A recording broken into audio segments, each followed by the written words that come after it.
So today we were talking. Oh boy, how do I get myself out of the way? Maybe over here. We were talking about the assignment again, which was page one of the worksheet 2 and 3 packet that's kind of all together. So the first question was asking about this motion map that was at the top of the page. I tried to kind of recreate it so it looks like what was showing. The question was, how do you describe this object's motion? Well, how do you describe this object's motion? This is not how we normally make our motion maps. Like our motion maps look a little different than this. And so we normally have like, a line here that we would say is like our zero position. And then we say, hey, to the right is positive direction. And then we have our dots and arrows. Now, they have dots and arrows that are like kind of spaced apart. Like normally, if I was making this motion map, I would make my arrows stretch all the way to the next dot. That's usually how the motion maps are. And then they've got this little, scale with hash marks and stuff on there. And again, we don't ever do that. But hopefully, again, you can tell by looking at this what is actually happening. So hopefully you jotted down something about the object traveling in the what direction? Positive, right? Positive direction at a or with a what? Constant velocity. Now again, what is it about the motion map that tells us that? Well, our arrows are pointed to the positive direction and they're all the same length, which means this object is traveling with a constant positive velocity. Now, the only other thing that we would have to mention is the starting position. Where did the object start? Well, because it didn't have originally like the zero line like we normally put, maybe you didn't put that down on there. But because the hash marks start here and there's nothing on the left side of where the first dot was located, I would say probably that was the zero position. So again, zero position, traveling in the positive direction with a constant velocity. Again, we've seen the same thing here many different times. So I hope you're able to identify those things now. Moving on to number 2. So number 2, it said, and again, it was a description. It was not a picture, an image. I guess I can put myself back in the middle that way. Yeah. It says the object started at the zero position, moved in the positive direction with a constant velocity. This sounds familiar. I mean, this sounds just like what we saw. Oh gosh, hold on. We'll see what happens. Oh gosh.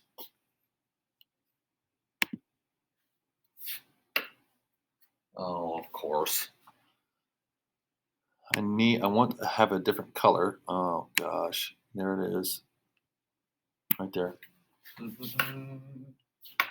Oh.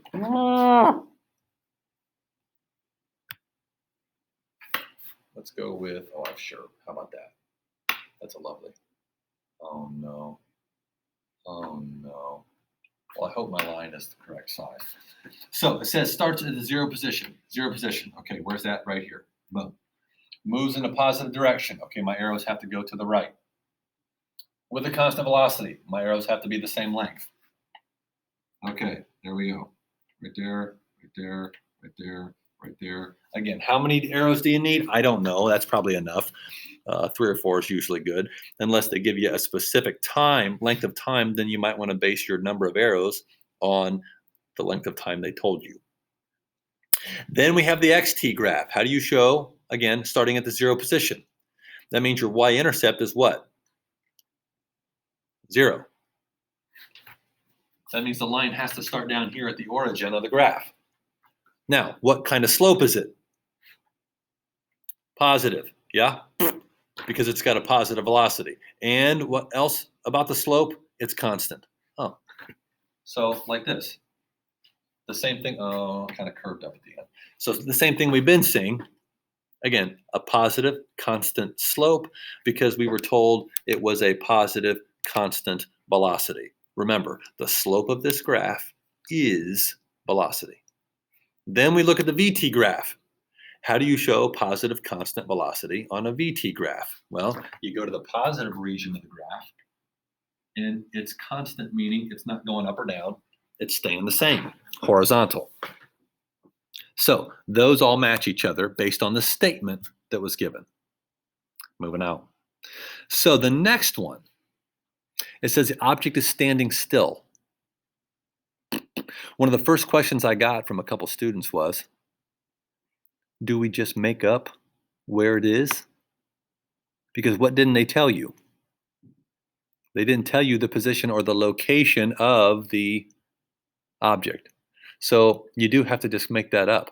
There's some information missing, which means if you try to describe an object's motion and this is all you say, you don't have enough information. Now, when I asked first period about this, the first person said, that was called on by the random name generator, they said that they did this. 3 or 4 dots on the 0 position. They said, yeah, my object's at the 0 position, at rest, not moving, standing still. And then I asked how many people had the same thing, and only like 4 or 5 people raised their hands. And I said, well, what did everybody else do? Well, they all had their object away from the 0 position. So they sketched theirs like this.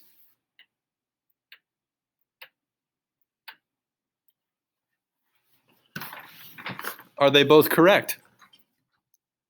Yeah, and in fact, nobody did this. Nobody had the object on the negative side of 0. Nobody did that. Everybody in class had either done this or this.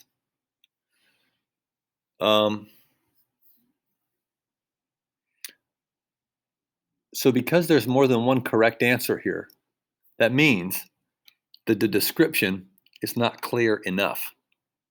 So don't do that. When you're describing motion, don't do that. We don't want it to be open-ended, okay? We want everything to be spelled out very clearly. And this statement number 3, it's missing some information. Now, how do you, and I'll draw both lines on the graphs here so we can see what the pink would look like or what the blue would look like, depending on which one you had come up with. So if you did like the pink, then where do you put the line on the XT graph? Well, it's what kind of line? If it's not moving, if there's no arrows, then there can't be a what here? Can't be a slope. There can be no slope to the line because there's no velocity. That means you have to have a line that has no slope. What does a line look like with no slope? Horizontal. So it has to be a horizontal line. Question is where? Where do you put the horizontal line if you drew the pink dots? On the 0. So your line has to be on the 0 position for the XT graph if you put your pink dots on there. If you did the blue dots, then where is your object standing still? I would say with a positive position. That means somewhere above the t-axis. That would make sense for you. All right. Now for the VT graph, that's the real question here. How do you put the lines on the VT graph? Well, how much slope do both of these have? None, right? They don't have a steepness. It's horizontal. So for the pink, where is the velocity line? Well, how much velocity does it have? None. There's no velocity.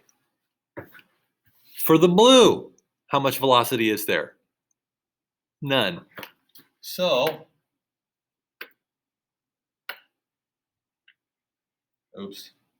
they're both at the t-axis. Here, let me get them. Let me get them situated a little better. Oh, let's put that one right there, and let's put this one right here beside it. So they're both kind of not covering each other up. But so again, both of your lines for the VT graph have to be at the 0. There's no velocity. Doesn't matter where you're standing. No velocity means 0 regardless. Moving on. 4. The object moves toward the 0 position at a steady speed for 10 seconds.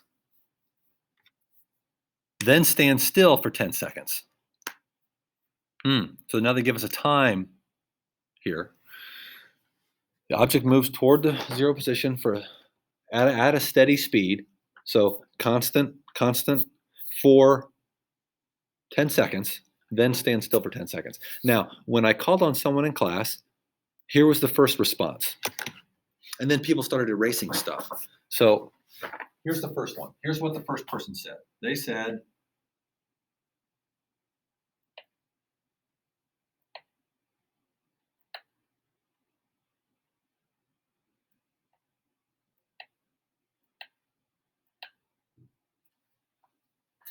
that's what the first person said. Now, if that's not what you had, now people immediately started erasing when they saw this. Now, does this motion map satisfy the statement? Object moves toward the 0 position. Is the object moving toward the 0 position? Moving toward the 0 position? Yes. This is the 0 position. Arrows are pointing toward the 0 position, going toward the 0 position. So it did that for apparently 10 seconds. Now I drew 4 dots and arrows. So apparently each dot is a little more than 2 seconds, 2.5 seconds or so for each of my arrows or each of my dots. Then it says it stands still for 10 seconds. And so this was standing still at the 0 position. And so I asked the class, is this okay? And then someone did not like that. Someone said, no, I don't like that. That's not what I did. So they told me what they did. And so here's what they did.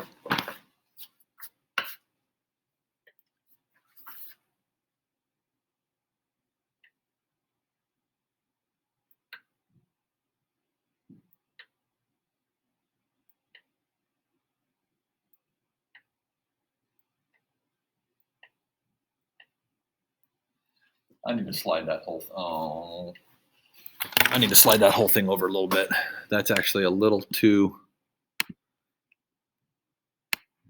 far over to the left than what it actually was in class that we did. There. So that is what they had. Oh no. I need to select this again. Okay, there we go.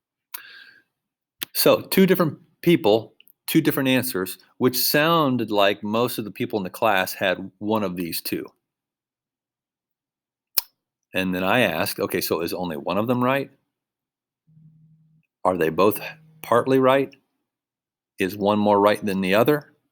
Or are neither of them right? I mean, we got like 4 options or something. So what do you think? Well, does this one, the new one, the pink one, does it actually follow the statement? Moves toward the 0 position with a constant velocity or constant speed for 10 seconds and then stand still for 10 seconds. Now again, because I put 4 arrows and 4 dots for each of the 10 seconds, then I suppose it's 2.5 seconds per dot. So does this match the statement? Yes, I think they both do. In both cases, they're moving toward the 0 position. Now the one actually gets to the 0 position. The other one doesn't quite get to the 0 position. Does that matter? I don't know. Does it say that it gets to the 0 position?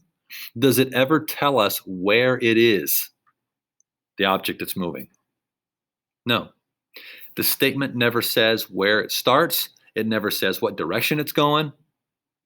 So again, I hope you're seeing here that statement number 4, it's missing some information. It's missing important information that would give us an accurate depiction of what its motion is. So you had to make stuff up. You had to actually make up and fill in some of the details that weren't there because they didn't tell you. So I'm hoping that that what you're picking up from this is that you need to be more specific about the 3 things we keep talking about. I keep hammering on those 4 things. What direction where is the starting position? So again, where's the object, whatever this thing is that's moving, where is it at the beginning? What direction is it going? And then what can you tell me about the velocity? Whether it's fast, slow, constant, those kinds of things.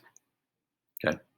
Now, how do each of them actually look on the position time graph? Well, look at the blue one. Where does the blue one, well, hold on. Yeah, I'll do the blue one first. Where does the blue one start? The object starts where? With a negative position. Where is that here?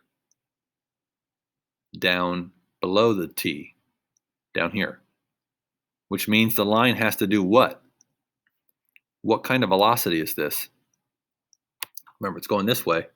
So that's positive. So it's got a positive velocity, but it starts in a negative position. So the line starts down here with a negative y-intercept, and the line has to go up toward the T. Right? Positive. So, blue. Come on, blue. Oh, no. Gotta do that again. Blue. Come on. Blue. So it starts down here in the negative, goes up here toward the T. And not just that, then it's like this on the T. So it was starting with a negative position, traveling in the positive direction, and then not moving at all for 10 seconds. So that's the blue. The pink, where does the object start? With a positive position. So that means up here. Starts with a positive position. Moving in what direction? Well, negative. Moving in the negative direction, which means the arrows are again pointing to the left, which means the slope has to be negative, going toward the zero position. Now, does it ever get to the zero position? Well, not on our motion map. It does not get to the zero position. So it never gets to the zero position, unlike the blue one. I probably should have made that. Hold on. Probably should have made that go, oh gosh, like this. There we go. That's probably a little better. So that'd be the pink one. Notice they're like mirrors. So they're like mirror images of each other, and they're both doing exactly what the statement says. Again, because the statement didn't tell us where the object started, so we had to decide for ourselves, and that means there's more than one answer, which means the motion was not described well enough. Now the VT graph. Okay, well, so again, there's going to be two parts here. For the blue, there's the positive slope part here. Now here's the thing, folks. I realize that this object is with a negative position. It has a negative position right now, this one. But it's traveling in the positive, oh gosh, what direction? Positive direction. Am I pointing in the positive direction? Positive direction. But it's in a negative position, traveling with a positive direction. Slope is positive. If the slope's positive, that means the velocity is positive. Where's the velocity positive on this graph? Up here. What? So this one here, the blue one, has to be up here? Yeah. Just because it's in a negative position, remember, position doesn't show up on the VT graph.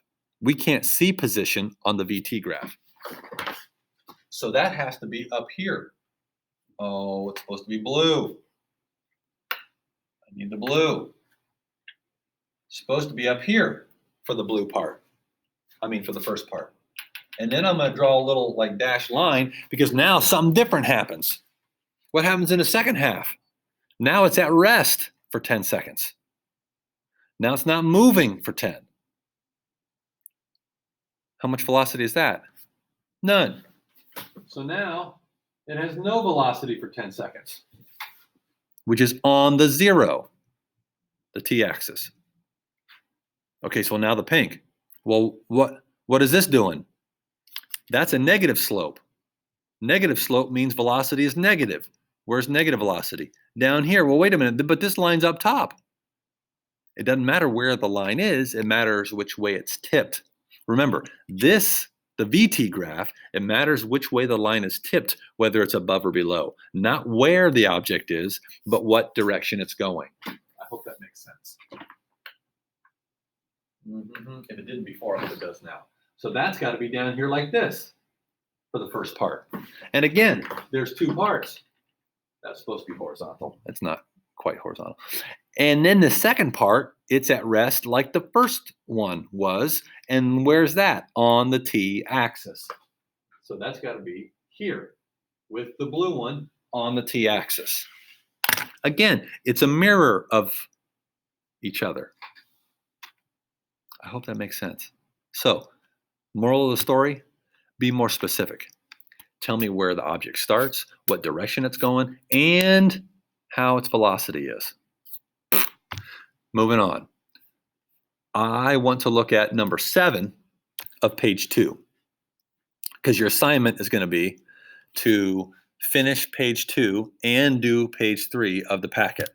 So that's what you're going to do. But I want to show you how number 7 works, and then you can go back up and do numbers 5 and 6. So 5, 6, and 7 from page 2, and then all of page 3.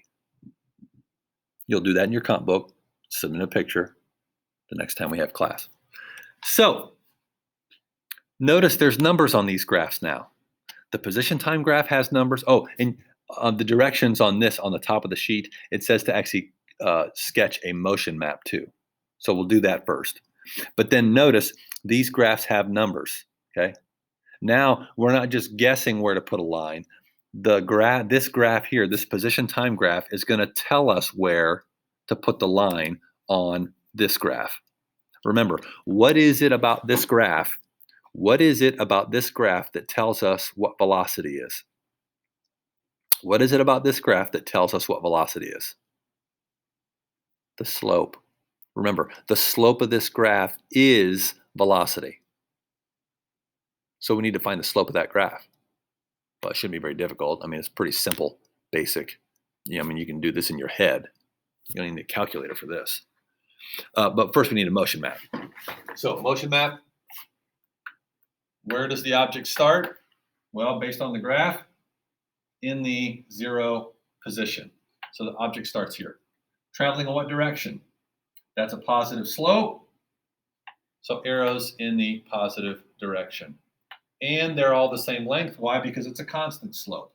And I drew 4 of them. Why did I do that? 1, 2, 3, 4 seconds went by. And so I said, hey, that's a dot, an arrow per second. Now, you got to figure out the slope. Well, what's that? Well, that's the change in position. Oh boy, change in position over the change in time. You remember what that is? That's called velocity, right? That's what we said velocity was. Change in position over the change in time. What's the delta x here? That's 4 meters. Not only that, that's positive 4 meters. What's the change in time? How long did this take? That took 4 seconds. So wait a minute. You're telling me I have positive 4 meters of displacement or change in position over 4 seconds in time, and that means my velocity is what? 1 meter per second. Of course, positive 1 meter per second. So what do I do about my VT graph? I draw my line where? At positive 1 meter per second. Right here. How far over do I draw it? 4 seconds. Why 4 seconds? Because that's how far this went over in time. It went to 4 seconds. We don't know what happened after 4 seconds, so we can't include anything past 4 seconds here because we don't even know. Y'all with me here? I'm hoping that having some numbers now on these, that will help you kind of make sense of how the position time graph tells you where the line has to be on the VT graph. Now, the rest of the worksheet, there's multiple parts. There's lines, like the one goes up and then back down, and then the other line goes like, I think, steep and then maybe not as steep. So you're going to have to figure out those, and again, what they look like motion map wise and what they look like on a VT graph. You'll have to figure that out for numbers 5 and 6. And then you'll do number 8, which is actually page 3 of the 4-page packet. So that's your next assignment. So, hey, hope you're having a great day. And I guess we'll see you on the flip side. We hopefully will be having a test coming up soon. I'd like to wrap all this stuff up here within the next class or two, and then move on to the next unit. So anyhow, I hope you have a great day. I'll see you next time.